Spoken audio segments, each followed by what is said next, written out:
Beijing, you just can't escape the place, especially when you're in Canberra. It's a passionate but odd affair. Emotions in the national capital oscillate between polar extremes, both of which are milked for electoral gain. If our polars aren't snuggling up to the warm embrace of the Middle Kingdom with supposed free trade deals, banquets and endless photo ops, they're mercilessly pointing the finger and dumping a bucket of steaming insults on anyone WHO's ever accepted a gratuity from the joint. Of which there appeared to be many. Of the more prominent, Labour's former Foreign Affairs Minister Bob Carr now is in the employ of the Australia-China Institute with a soft diplomacy mission to spread the word about the wondrous nature of our northern neighbour. Then there's former Liberal Trade Minister, Andrew Robb, picking up a tidy $880,000 a year for an advisory role to Chinese company Ladbridge, just weeks after exiting the Parliament and hot on the heels of its purchase of the Port of Darwin.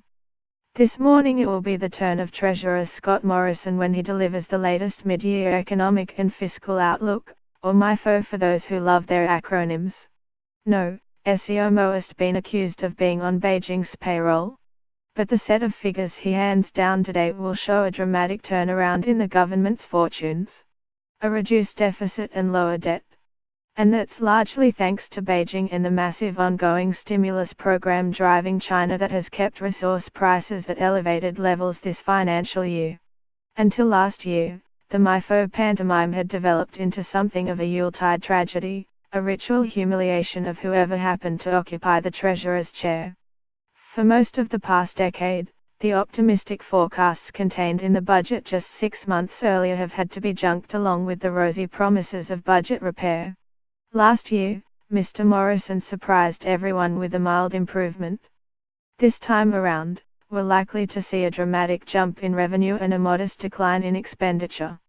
That means a narrowing deficit and some welcome good news after the torrid events of the past fortnight where Prime Minister Malcolm Turnbull ruffled feathers in Beijing with his demolition of Labour Senator Sam Dastyari. Forecasting is a dismal affair.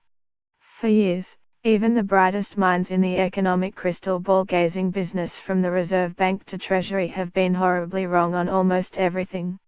The story is no different this time around. What was expected, an increased tax take from employees, has happened.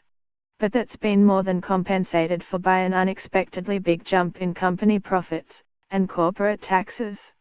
While there was a slight downturn in the September quarter, Bureau of Statistics data shows that corporate profits have risen 20% in the past year. That flows through to higher tax receipts. Company tax has been getting a lot of airtime lately.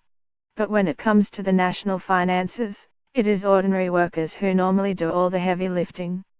Personal income taxes this year are expected to make up 45% of all government revenues. Company taxes, on the other hand, should account for just 17%.